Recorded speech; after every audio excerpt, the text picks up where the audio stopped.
Ano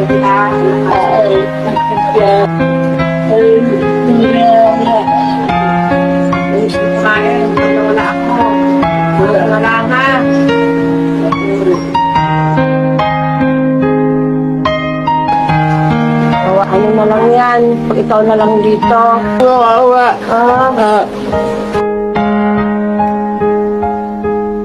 Nooy munting batang inaakay,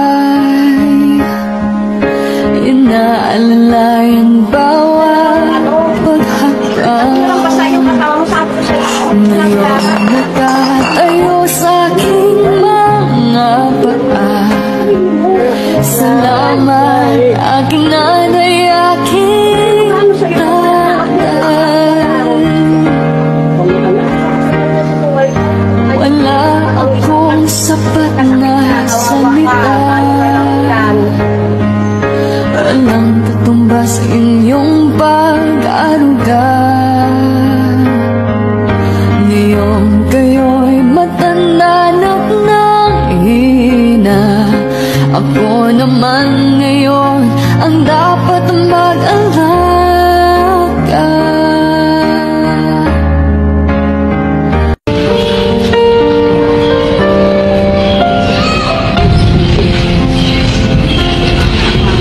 Kuya, basta dito.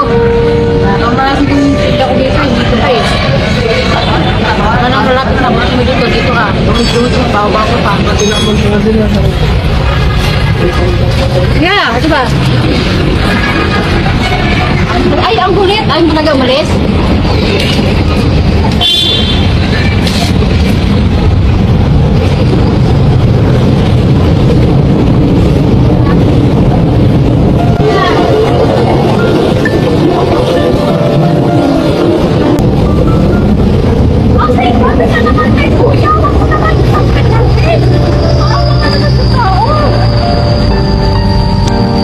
Nanghihingi lang naman siya ng pagkain natin. Huwag kami ganyan.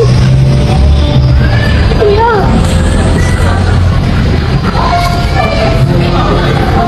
Kumain ka na, kuya.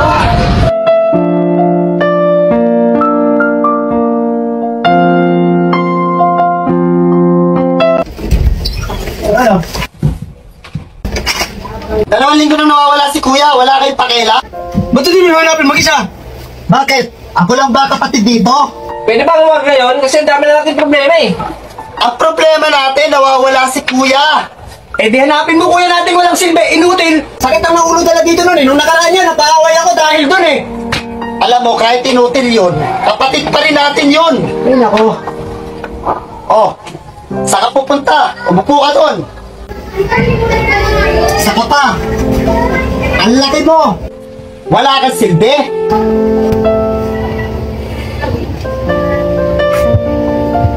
Anong walang silbi?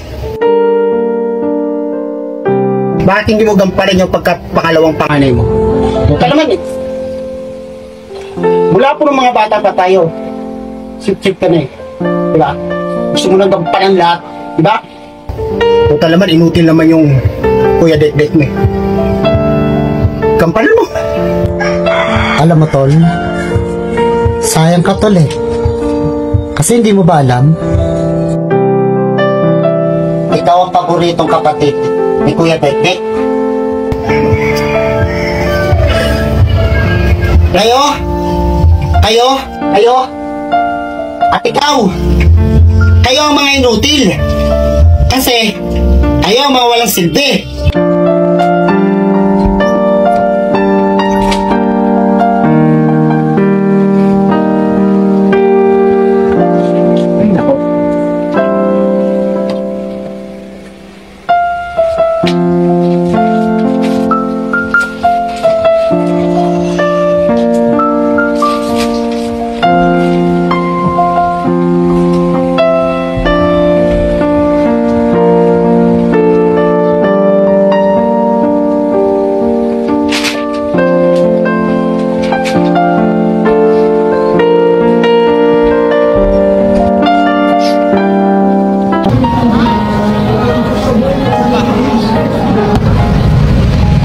Kuya, nakita dito dapat